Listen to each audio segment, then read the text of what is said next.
Preach it!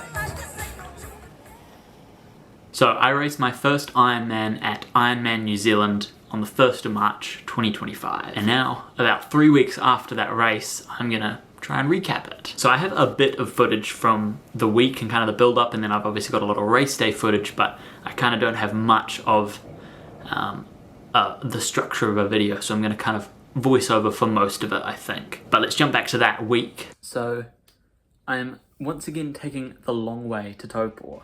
Last year I did the half Ironman, and then I was in Auckland for all of summer, but then it was the first week of uni, so I flew down to Wellington for 2 days, and then flew back up to Auckland, and then drove from Auckland to Taupo for the race, and then back down to Wellington for the rest of the uni year. This year, I've been in Wellington for the last month. I spent the last bit of my summer here. We've started uni, had the first week of uni, or the first couple of days of uni, and now I'm driving to Napier to celebrate my girlfriend's birthday with her family and stuff. And then on Friday we're driving from Napier to Taupo the day before the race, and then driving from Taupo back to Wellington after the race. So it's probably not the most chill race week, but it's gonna be fun. And yeah, leaving very soon, so I'm excited to get the trip underway, and I'm very excited to race.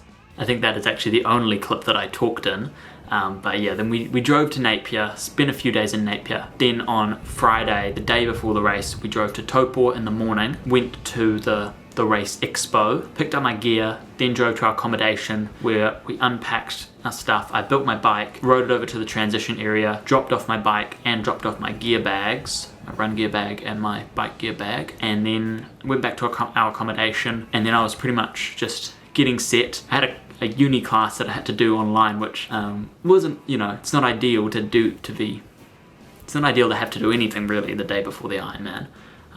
But did that, then kind of got my stuff all sorted, laid out for the day, and then yeah, just went to bed. Not even like a particularly early night, but I didn't have to get up too early because the race only started at 8 AM. So I think I woke up at 4:30, had some breakfast. At quite a lot of previous races I've tried to eat quite a lot, and it's maybe not gone so well for me, so I wasn't too worried about eating so much for breakfast, and I think I did well. I ate a good amount of food. I think I had scrambled eggs, had some pita pockets, and I had a couple of bottles of Tailwind actually, but I had them like one scoop at a time. You normally do 2 or 3 scoops, and I thought just the one scoop just to kind of not have that sweetness, which I don't really like that taste so much in the morning. But yeah, all pretty much went well on race morning, and then we headed over to the race venue got there at like just before 7, maybe 6:45, 6:50. Professional triathletes Jack Moody and Ben Hamilton.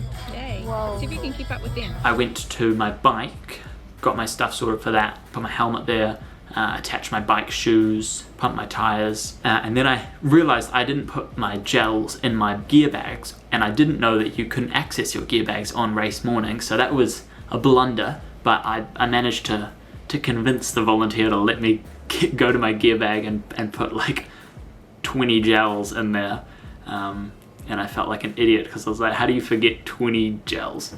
But it wasn't quite 20 gels, but I had some on my bike already, and then I had some that I had in my pockets of my tri-suit, which I was going to put in my bike bag, but the struggle that I had to get to my run gear bag, I was just like, no, I'll just put these in my pockets, have them for the swim, or swim with them, and then have them for the bike, and then I put my ones in my run gear bag for the run. Yeah, and then went sort of over to the swim start area. Had a much better start than last year, or kind of pre-start than last year, where I did the half Ironman and I ate too much food and I was feeling sick and probably a bit nervous as well, and I threw up.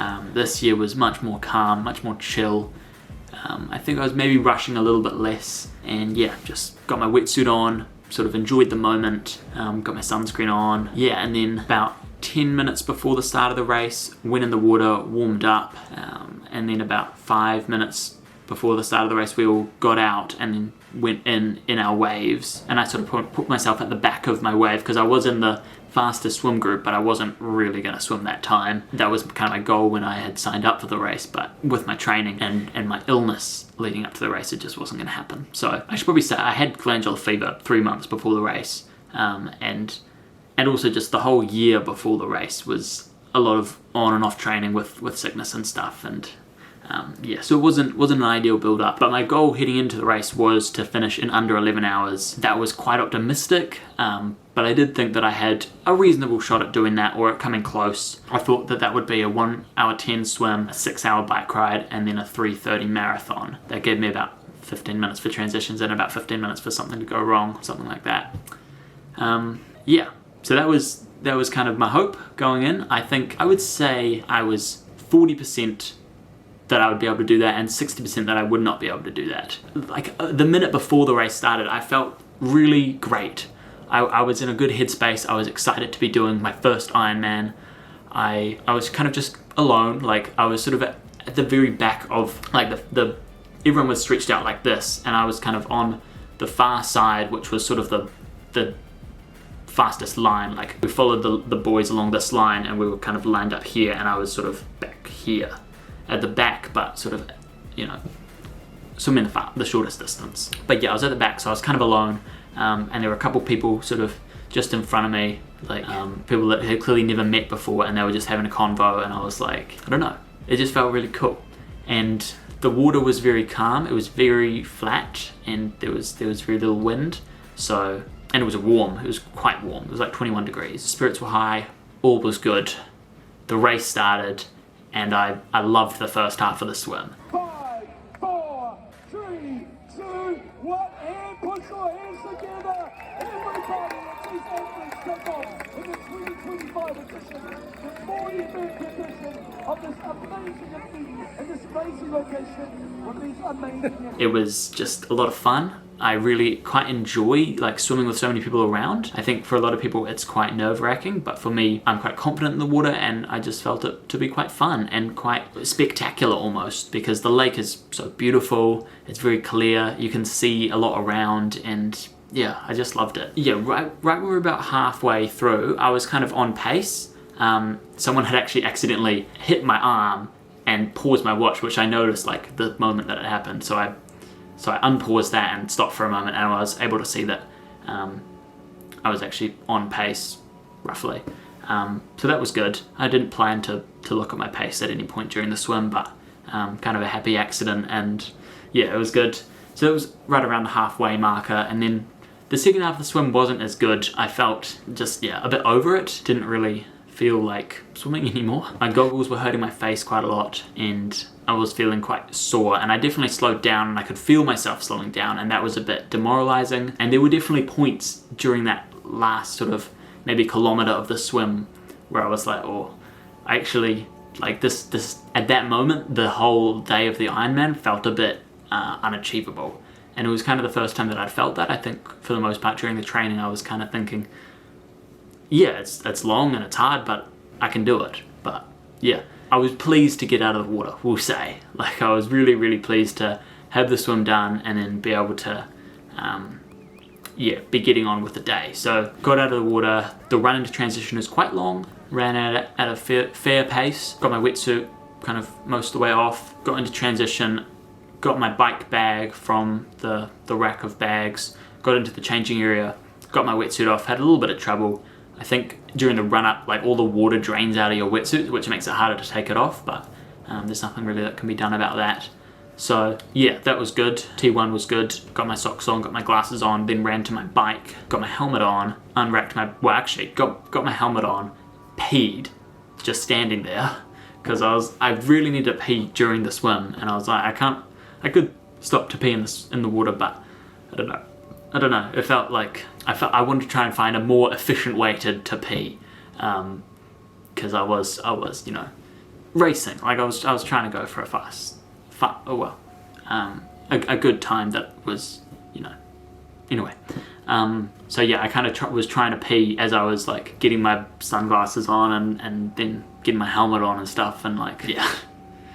So yes, I was standing there peeing my pants, and then unwrapped my bike, got on the bike, and it's a 2-lap course, 2 90-kilometer laps, which during the half is just 1 lap of that course. So I rode the whole course before, which I liked. Like I was pleased that I knew the entire course. Started out, felt fairly good. The first sort of 7 or 8k is uphill, so I wasn't really like hitting a pace that was kind of impressive or near to my goal pace. I kind of wanted to go, I wanted to do a 6-hour bike split, which was 30 k's per hour, and I was kind of in low 20 k's per hour, like 22, 23 for that first 8k, but I was like, it's no worries, I'll just settle into the pace.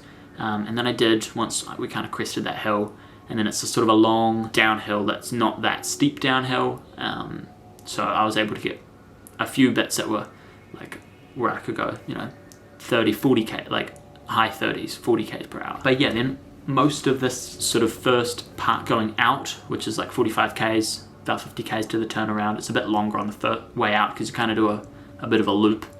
That was mostly good. Enjoyed it. I was mostly on pace. Yeah, I was having a lot of fun at that point of the day. And then on the way back, it sort of became apparent that I wasn't really on goal pace, but I didn't worry too much. I thought it's still early in the day. There's so much that can still happen. So I mostly was just wanting to focus on my fueling, make sure that I was taking enough in, and yeah, I felt fairly okay. I felt pretty locked in, and it kind of went by a lot quicker than I thought it would. Like the bike split from the half last year felt so long, even though it was the same distance that I'd now done when I was kind of halfway through, and I'd done it slightly slower in the Ironman, but I think I did 3 hours and 15 minutes or something like that for the first lap, so I was like, I'm close-ish to pace. I am a fair way behind, but I felt pretty good doing the turnaround, and felt confident in my ability to go and do that again.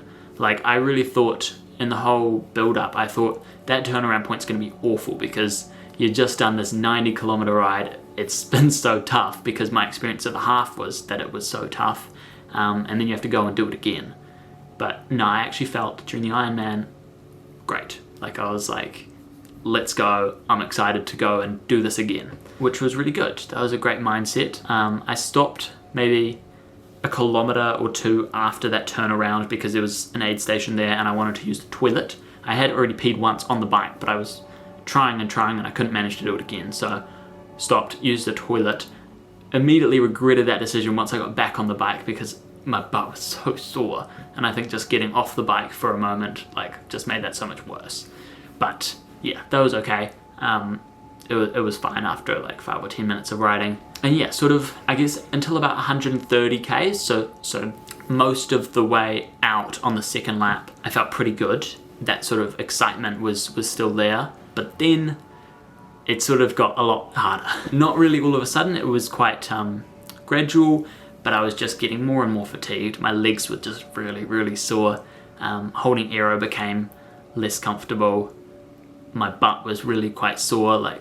It was just getting tough, which of course, you expect that. But then I kind of got to the turnaround at the far end. So then I was sort of maybe 40k to go just to come back to town. Then it was a headwind going back into town. It hadn't really been very strong on the first lap, but then the second lap it had picked up. It was kind of the heat of the day at that point, and by this point as well, most of the people had passed me. Like I was nearer the back of the field. There weren't really many people around, so it felt a bit lonely. Yeah, and then it kind of just got harder and harder and harder as that bike went on, and so with about 20 k's to go, it was just 20 k's felt impossible. It just felt so long, but it was kind of just a grind, and I made it eventually. Luckily the last 7k, because it's sort of uphill that first, when you head out of town it's downhill, so every time I look at my watch I would look at my distance, figure out how long till 180k, and then take 7k off that, because I was like, that last downhill I am not pedaling at all, I'm just going to roll downhill and it's going to be amazing. And then of course, once I got there I was pedaling, and I was trying to absolutely push that last bit of the bike to try and get every bit of bike effort out. But yeah, that last downhill was really enjoyable. Yeah, felt great to be able to get off the bike and then start the run. And at that point, so the bike took me about 7 hours and 15 minutes. So 7 hours 13 minutes. I didn't say how long the swim took me.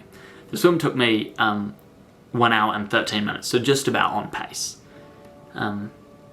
So yeah, the second lap was about an hour behind the pace that I was hoping to go. It was about 4 hours to do that second lap, which, yeah, it is what it is. I think that's pretty reflective of how tough it felt.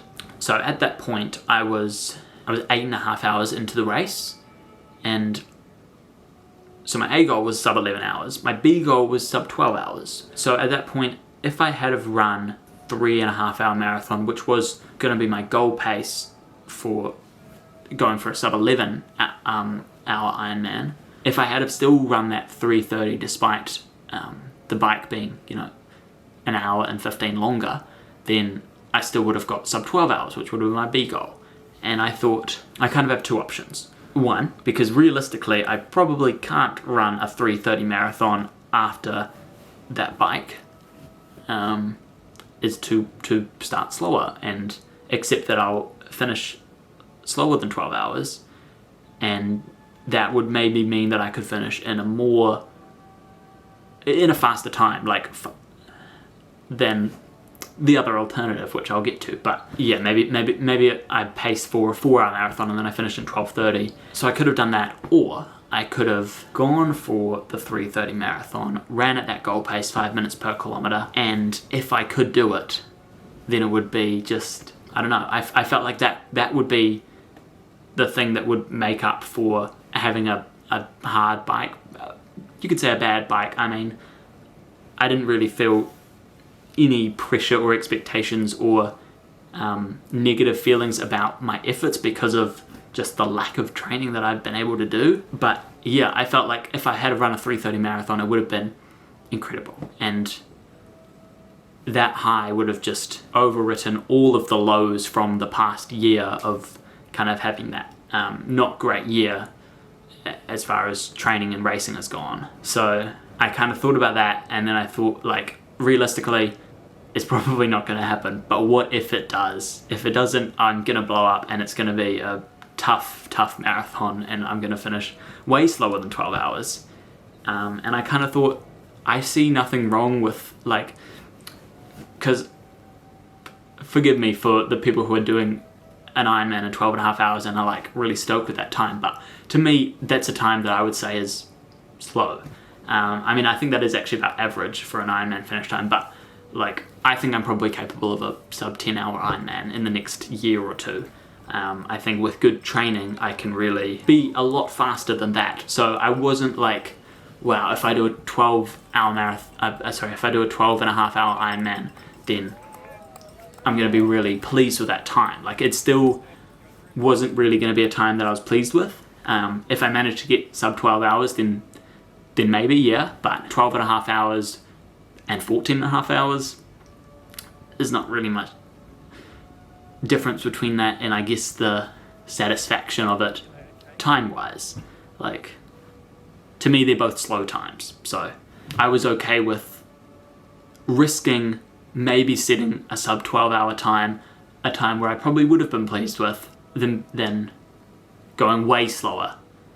So I decided not to be conservative. I went out at that 5 minute per kilometer pace, and it was hard from the start. The first 8Ks I was sort of on pace.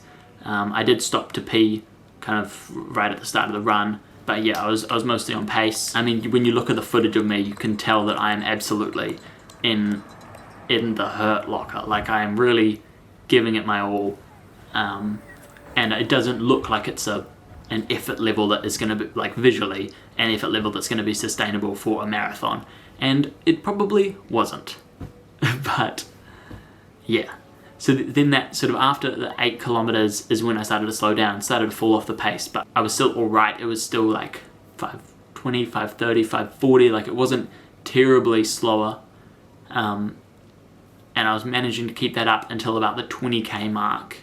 I should say that the course is a 4-lap course, about 10k's per lap, obviously. So I'd done about 2 laps, so I was about halfway through.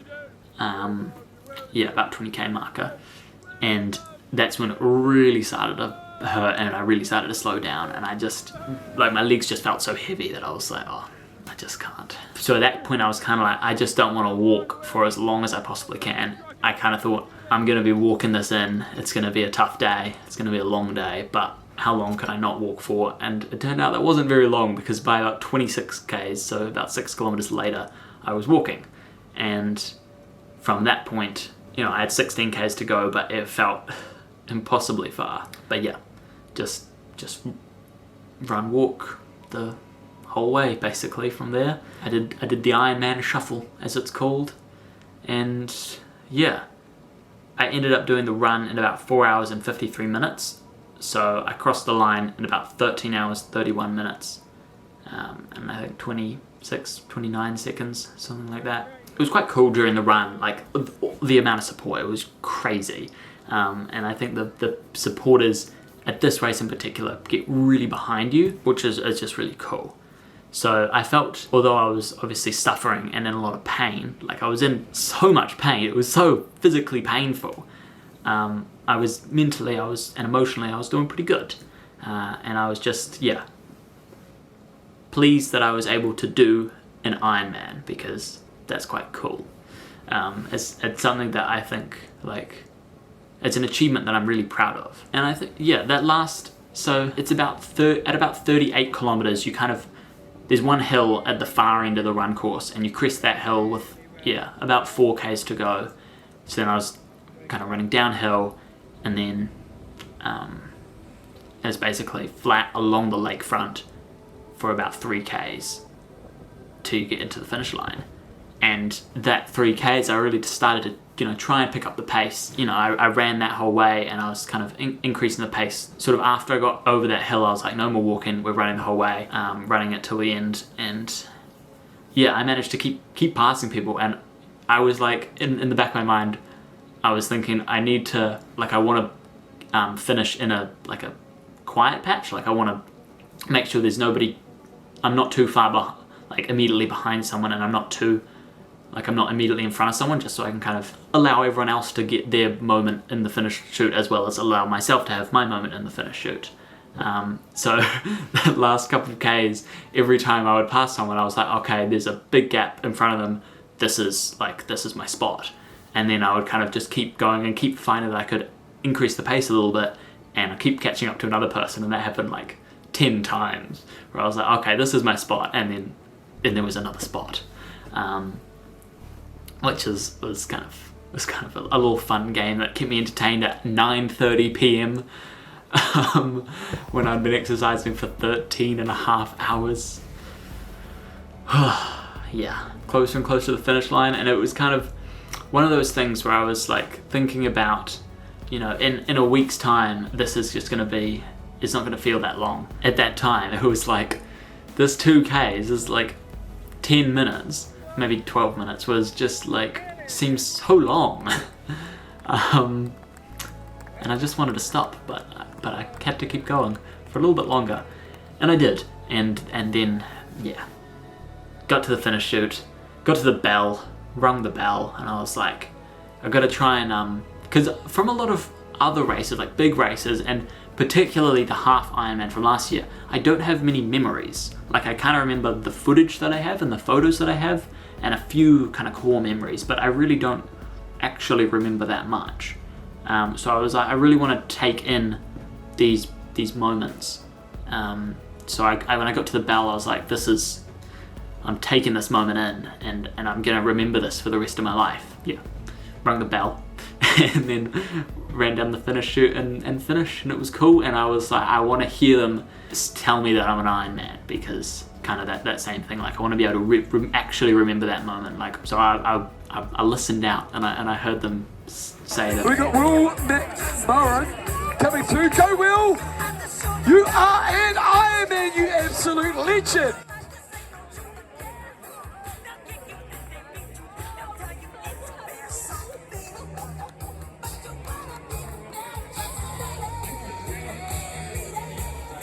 So Will, 21 years old, Will with the fitness team. How good? Not many 21-year-olds doing Ironman, aren't they? Okay, here comes our next legend. Went into the finishers area, got some food, then kind of left that right away so I could then go meet up with my family and stuff, so we could just go home basically, because it was so late in the day. And yeah, we went home. I was pretty stiff, but I was okay. Like, considering considering all that I'd just done, it was like, I think my body felt better than I thought I was going to. Yeah, so it was all good. Had a bit of dinner, had a shower, had a long shower. It was very, like, the bike did terrible things to me. I had a really bad rash, and it was really bad, and really stung in the shower. And that was more painful than the race, I think. And then I went to bed and had a fairly good sleep. Got up the next day, hit it off. Yeah, it was a crazy experience. I think after crossing the finish line, the start of the day felt so long ago. Even during the bike, actually, that last bit of the bike where I was really, really struggling, I was thinking back to the swim side and I was like, how is that even today? And how have I, since that moment, been exercising the whole time? It feels like there was so many days in between that. Like, so, it felt like so much more time had passed than what I actually had. I think before the race, I had talked about next year. There was a lot of next year talk. I was kind of already planning that I would do the Ironman again next year. And then after the race, I kind of thought, I don't know if I'm going to do it next year. Like, I wanted to really think about it and process the race before I decided whether or not I would do another Ironman in the foreseeable future. And I'm going to, because I just signed up. Today, the priority entries, which is just if you've done the race before, you get kind of early access and a bit of a discount to the entries, opened up. So I entered for next year. So I will be on the start line of Ironman New Zealand to do my second Ironman on the 7th of March 2026. And it's hard to say what a realistic but also ambitious goal is going to be at this stage. Sub 11 hours for sure, that's going to happen. And then the stretch goal is maybe Kona, and I think about 10 hours is kind of, would get me there, and is possible if I have a really, really good year of training. So that's what I'm going for. So yeah, that was a recap of the Ironman, my first ever Ironman. 13 hours and 31 minutes. It was a tough day, but it's one that I'll be able to be proud of for a long time. You are an Ironman, you absolute legend!